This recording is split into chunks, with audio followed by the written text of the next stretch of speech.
Hey guys, I'm Dustin. Welcome back to the channel. Today I wanted to do a small video regarding electronic controllers for your electronic skateboard. Before we get started, I wanted to ask if you guys can, if you like electric skateboards, anything technical and vlogs, go ahead and hit that subscribe button. Also, if you like this video, go ahead and hit that like. Alright, now that that is out of the way, let's go ahead and get started in today's video. So one of the most important things I think in researching and setting up my electronic skateboard setup was the controller.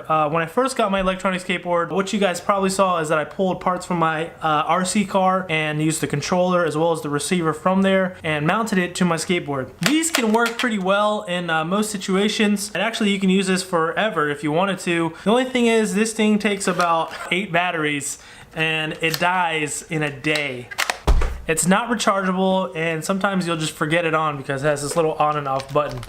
Those things can get expensive quick, and it can be kind of an annoyance if you forget to turn it off. The next day you get up and your battery and your controller's dead. You have to go somewhere to buy batteries. It's just an entire headache that you shouldn't deal with. One of the things I do want to recommend is looking into this mini controller right here. Out of all my research, this was about the only one that I found that was worth getting for the price of it. There's a lot of other controllers out there. They have the miles per hour on there, the battery life listed, but I really feel like you don't really need those things if you're going to be driving on a regular basis, or if you plan on charging it on the regular. I don't think anybody's really had any issues with a controller like this. It does have some notifications on there if you need to have the battery light to let you know that it's dying, but this thing is actually a pretty good controller. I picked this up off of eBay for about 35 bucks. It came with its own receiver. We'll get into that a little bit later, but you have the ability to change the functions on this, the on and off switch, then you have the binding button, as well as a charging port, which is pretty cool. You have a mini USB charging port, so you can recharge this thing over and over again, just like you would your phone. You can set it up on your wall, have a little charging dock for it if you like, and charge this thing immediately. It has this little finger loop in it. You can put your finger through there. That way when you're riding, if you're going through places, also if you need to grab something else, you can use your hand while your finger's in there. So that's pretty cool to have, right? Another thing is you have your forward and backwards. There's another controller that's about the same size, a little bit bigger, that has the same ability. The only thing is it's a trigger and you have a little wheel on there. This thing right here, it's fairly tiny. You have the wrist wrap you can need to. If you're holding it and you're stopping somewhere, you can just drop it and leave it on your wrist if you're walking around and come back to it. So this thing, I think in my opinion, is probably the best bang for your buck if you can afford one of these. And it's my biggest suggestion though, if you're gonna buy this, you probably don't want to buy the receiver that it comes with. The receiver that I picked up with this thing, although it worked for a short time, it eventually failed on me and I was so freaked out. I paid 40 bucks for this and the receiver.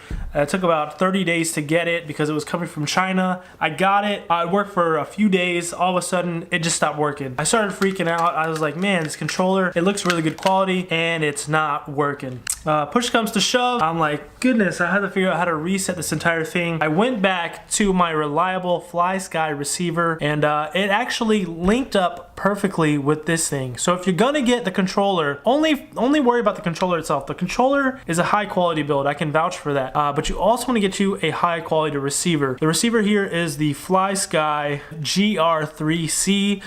Anything FlySky, or even any receiver, they actually seem to do really well. This is a digital electronic receiver. It actually push this little button in here, you put the binding clip in there, and you push the button on this, and it linked immediately. I cannot say how great this thing is. I accidentally put the cable in here incorrectly to power it. I freaked out. I was like, oh no, I ruined this one too. I pull it out, put it in the correct way, and it turns on. So it's actually got some cool little fail safes in there. I highly recommend looking into one of these receivers if you can. Make sure if you're gonna get this controller, you get a better receiver, or a receiver in general that's probably US made, or Tamiya, or something that's known to be high quality. But yeah, that's my video for today. I want to do a quick review on the controller as well as the much needed receiver for your electronic skateboard. These are two of the most important parts of your electronic skateboard. There's a few others, of course, your motor mounts, your motors, your wheels, your boards, and things like that, but there's so much variety in that. I think these two are probably the best combo you can get for your money. Alright guys, that's it for today. Make sure if you can, like the video, and if you're new to the channel, go ahead and subscribe.